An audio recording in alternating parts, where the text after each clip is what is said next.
Rain pelted the neon-drenched streets of Heliox, the floating city hovering half a kilometer above the ruined Earth.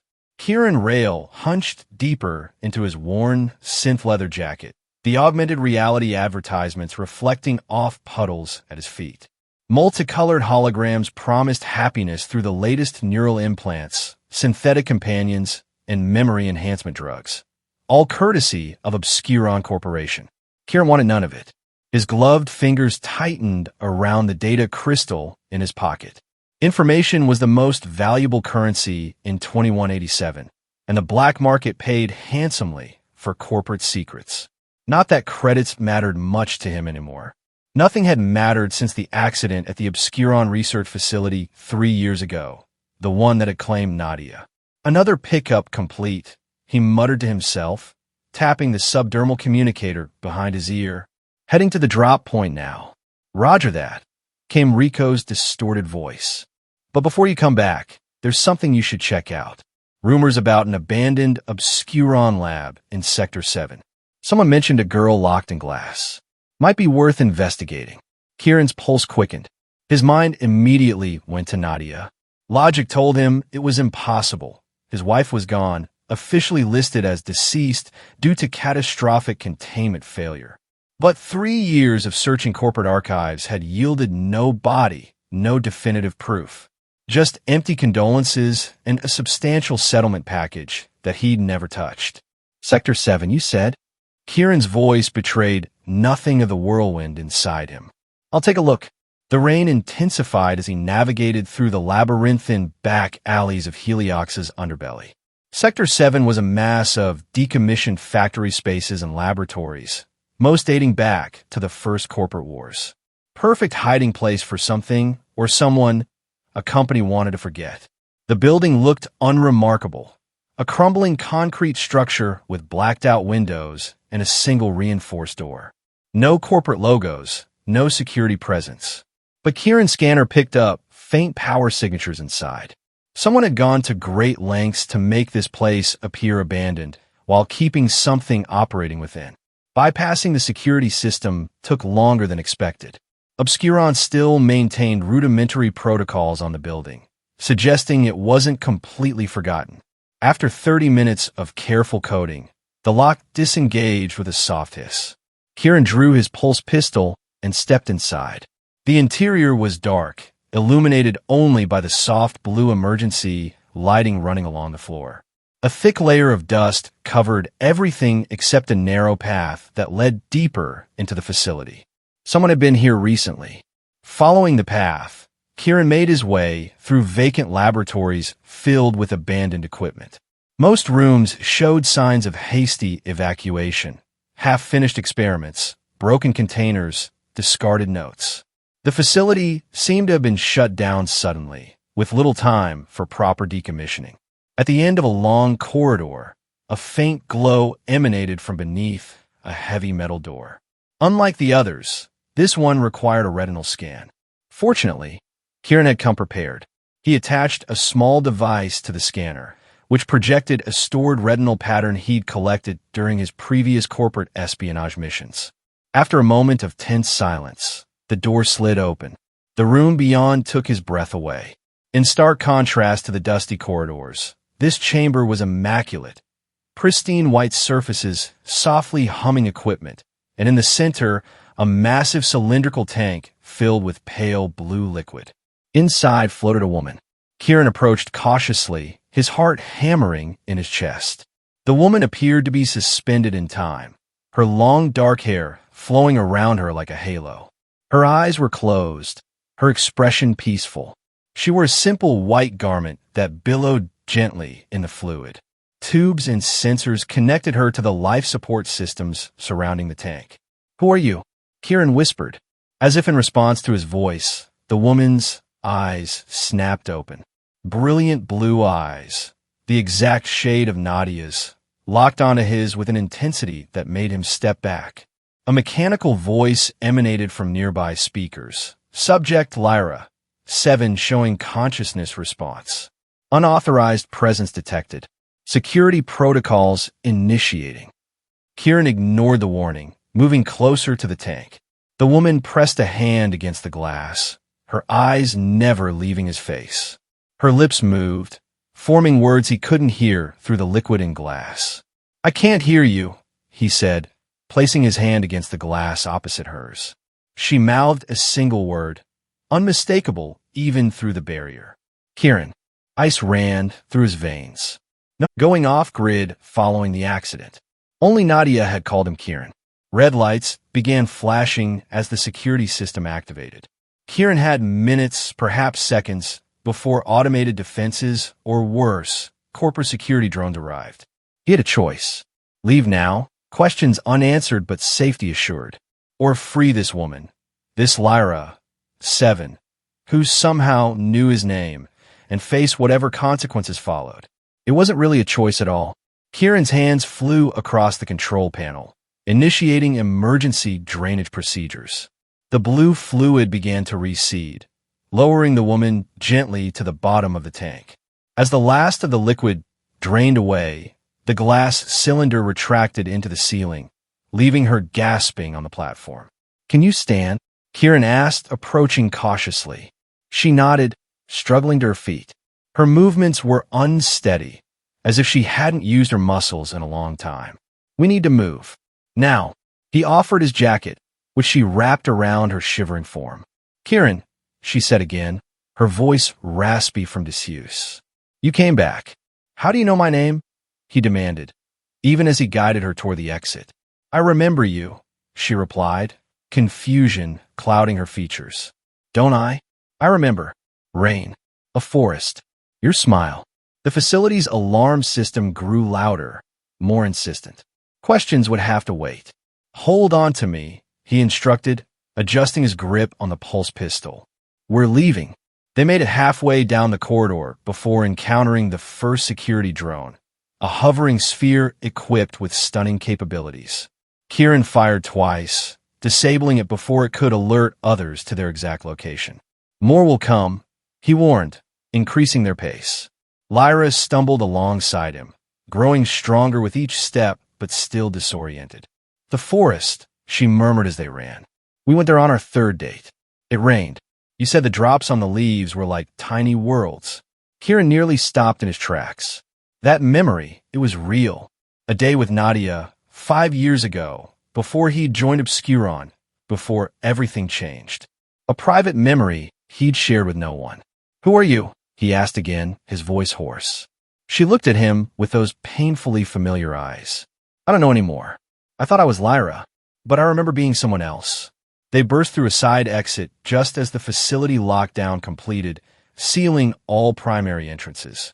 The rain had intensified, washing away their footprints as they fled into the maze of abandoned buildings surrounding the laboratory. For hours, they navigated the treacherous underbelly of Heliox, avoiding corporate security and the curious eyes of the underground. Kieran maintained radio silence, unsure who to trust with the knowledge of what, or who, he'd found.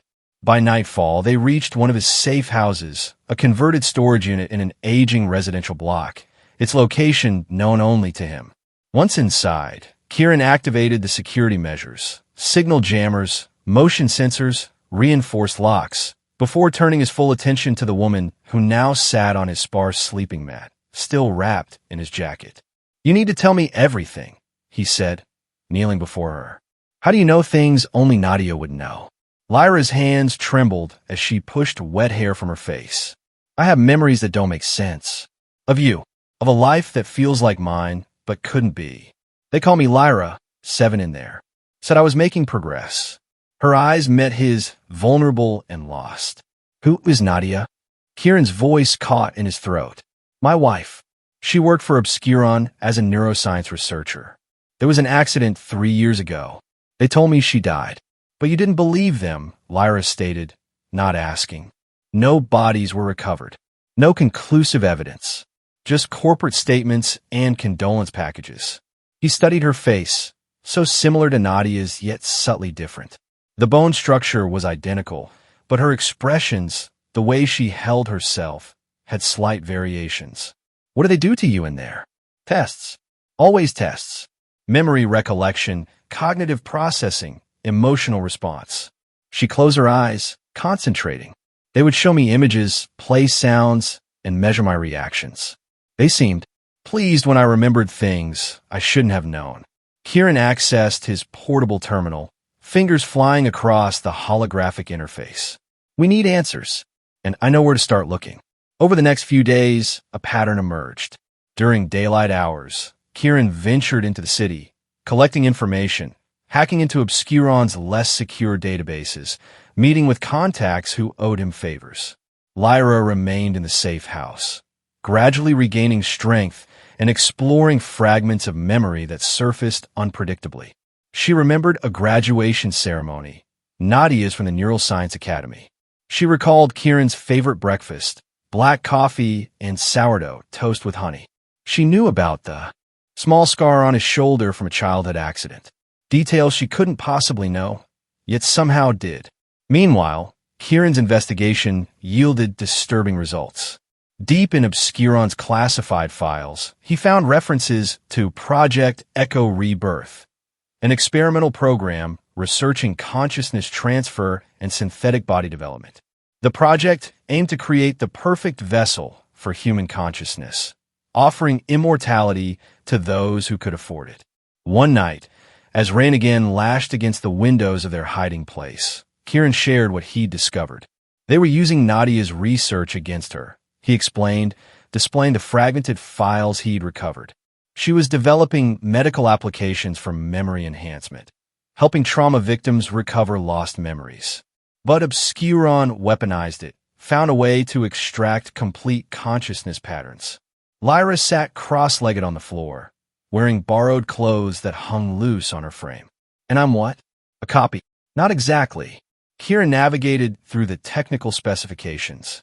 According to these files, you're a synthetic body, advanced biotechnology indistinguishable from human tissue, implanted with Nadia's consciousness pattern.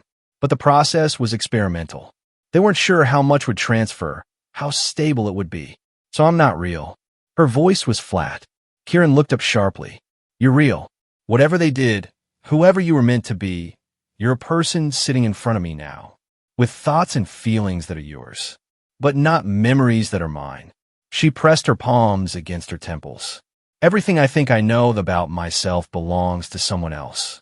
Not everything, Kieran countered. The past 3 years, those are yours alone. And what you choose to do now, that's yours too. Lyra lowered her hands, a new resolve forming in her eyes. Then I choose to find out what happened to her, to Nadia.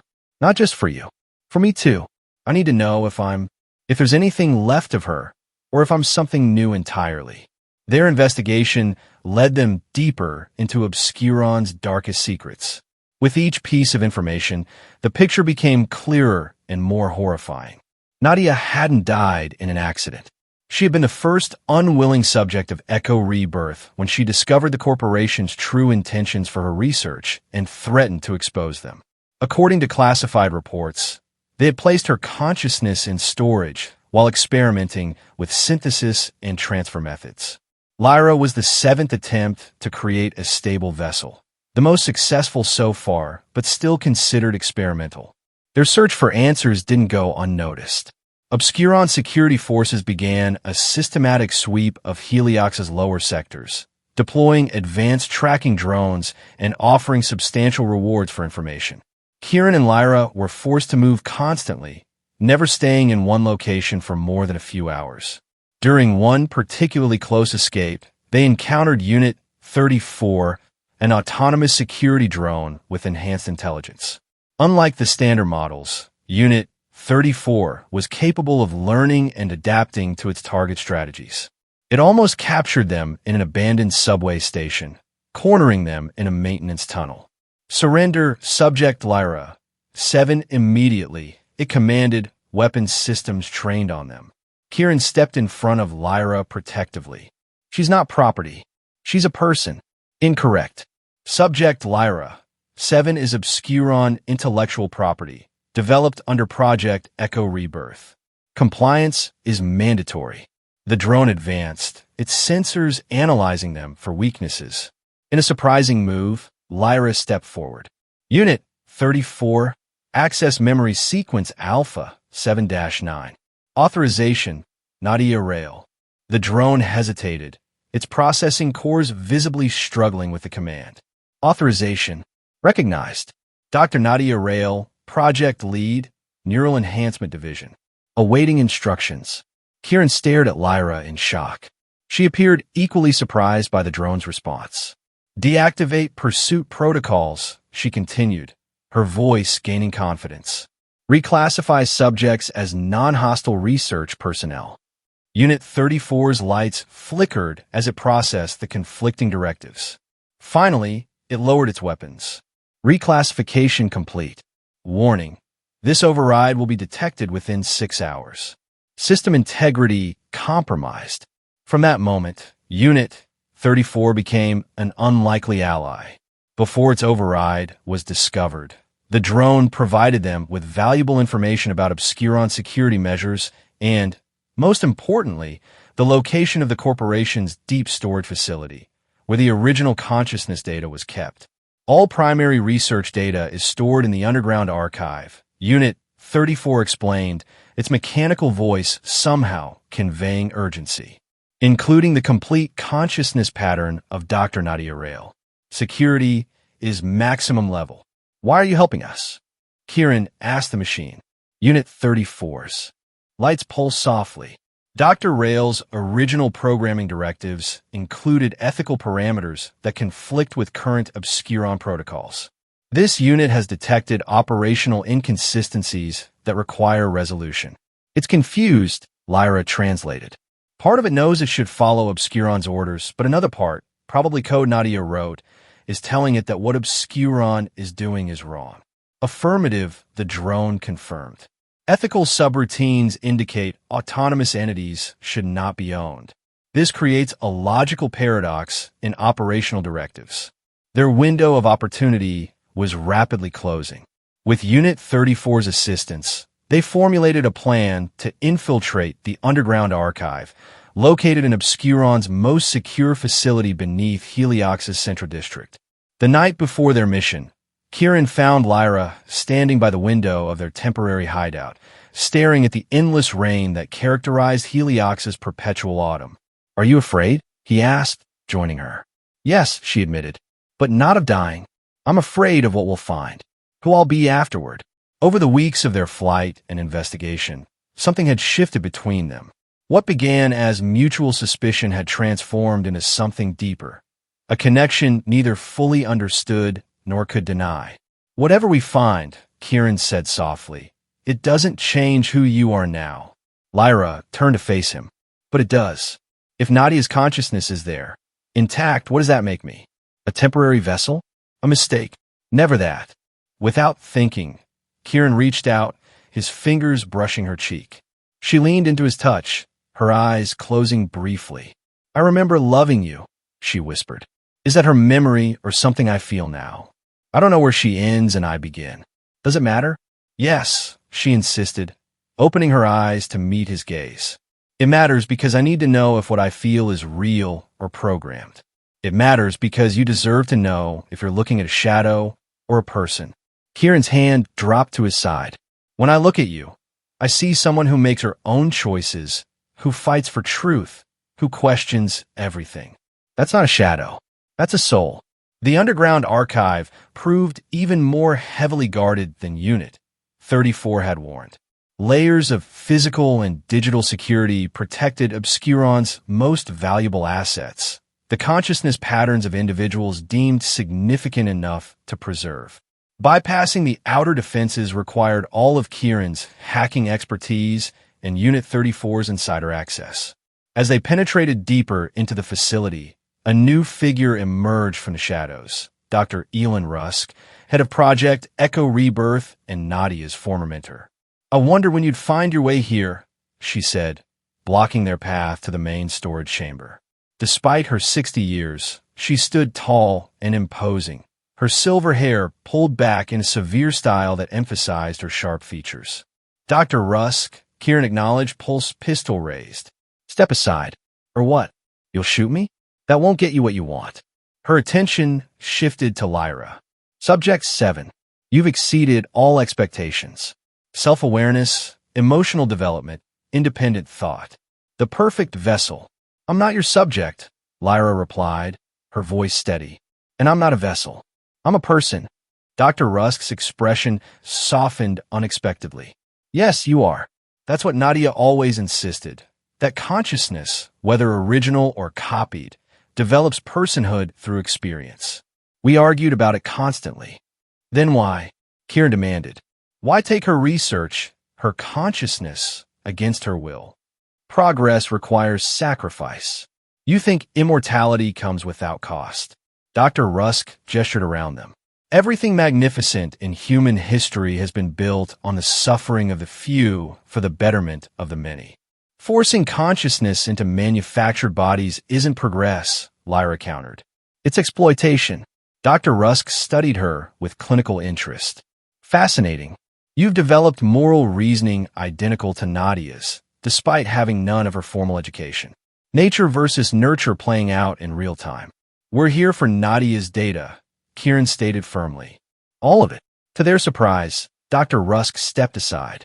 I know. That's why I'm here alone, without security forces. Nadia was the daughter I never had. What we did to her was necessary for the project's advancement, but it was wrong. I've lived with that contradiction for 3 years. She produced a security card, offering it to Lyra. This will give you access to the primary storage node. Whatever you decide to do with it, that's your choice. As Dr. Rusk walked away, she paused. For what it's worth, I believe Nadia would be proud of who you've become, Lyra. Someone entirely new. The primary storage chamber was a vast room filled with quantum processing units, each containing thousands of consciousness patterns. At its center stood a single terminal glowing with soft blue light. This is it, Kieran said, inserting Dr. Rusk's access card. Nadia's complete data should be stored here. The system came to life, displaying a complex neural map, a complete digital representation of Nadia's mind, memories, and consciousness. She's here, Lyra whispered, staring at the intricate pattern of light that represented the woman whose memories she carried. All of her. Kieran's hands hovered over the controls. According to this, her consciousness is intact. It could be transferred to a new synthetic body. She could live again. But there's a problem, Lyra noted, studying the technical readouts. The security system is integrated with the storage architecture. To extract her consciousness pattern would trigger a complete system purge, erasing all stored patterns as a security measure. Including yours, Kieran realized. If we disconnect you from the central system, your consciousness would have nowhere to anchor. You'd cease to exist. Lyra nodded slowly. One life for another. The weight of the choice pressed down on them. Kieran's hands trembled as he stepped away from the console. I can't make this decision, he said, voice breaking. I came here looking for Nadia, but I found you. I can't sacrifice one of you for the other. Lyra approached the terminal, her fingers tracing the pattern of light that represented Nadia's consciousness. It's not your choice to make, she said softly. It's mine. She turned to face him, tears shimmering in her eyes. I have her memories of loving you. But I made my own memories too.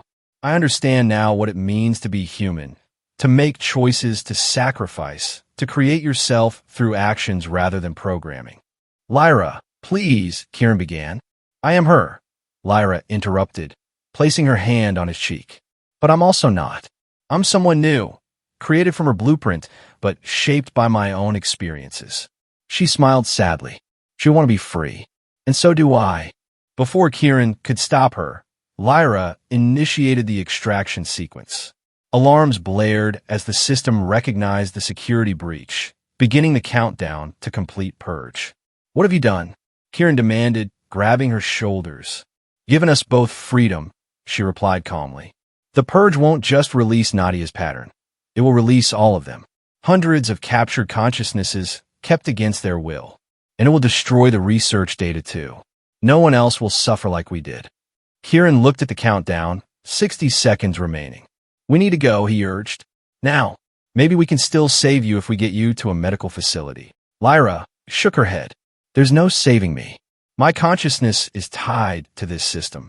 I've always been a temporary thing, a bridge between what was and what could be. She kissed him then, a gentle press of lips that held the memory of Nadia and the present reality of Lyra. Go, she whispered against his mouth. Live.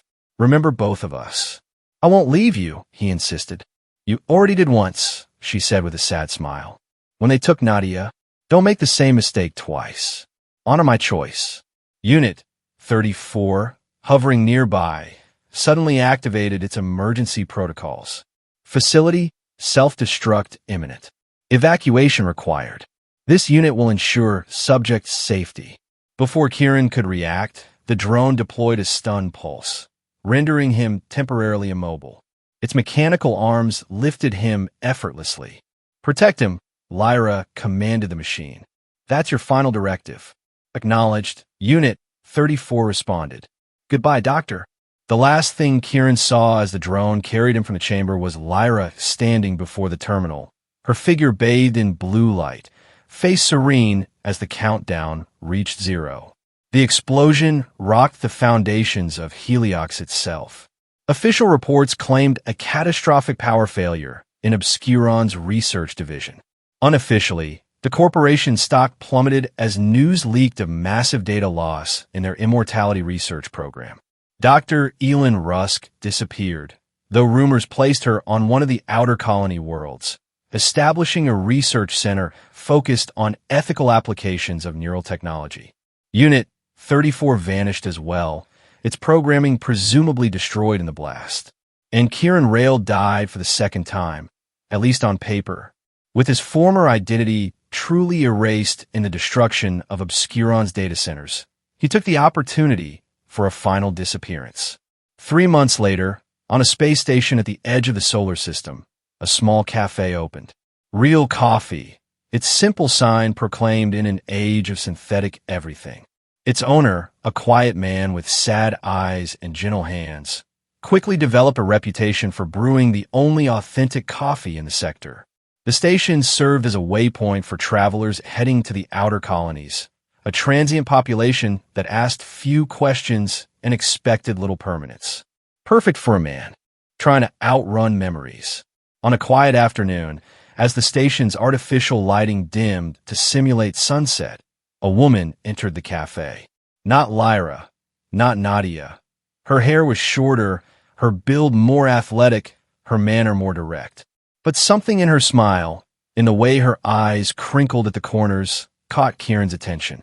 I hear you serve real coffee, she said, sliding onto a stool at the counter. Kieran studied her, noting all the ways she was different from the women he had loved and lost. That's right, no synthetic substitutes. Remarkable. She glanced around the small space with appreciation. Authenticity is hard to find these days. Some would say impossible, he replied, preparing a cup. Everything's a copy of a copy, influenced by what came before. Does that make it less real? She asked, accepting the steaming mug he offered. Their fingers brushed during the exchange, a momentary connection that sent an unexpected warmth through Kieran's chest. No, he said finally. I suppose it doesn't. She smiled, taking a sip of the coffee. Perfect, she declared. Exactly how I remember it should taste. Kieran leaned against the counter, allowing himself to truly see her, not as a ghost or a replacement, but as someone new. Have we met before? Her eyes met his, clear and without pretense. Not exactly, but I think we might have known each other in another life. Outside, the stars wheeled in their eternal dance, countless points of light in the darkness. Inside, two people, one who had loved and lost twice, and one who was both familiar and brand new, began the delicate process of discovering who they might become together. Not defined by programming or the past, but by the choices they would make moment by moment in complete freedom.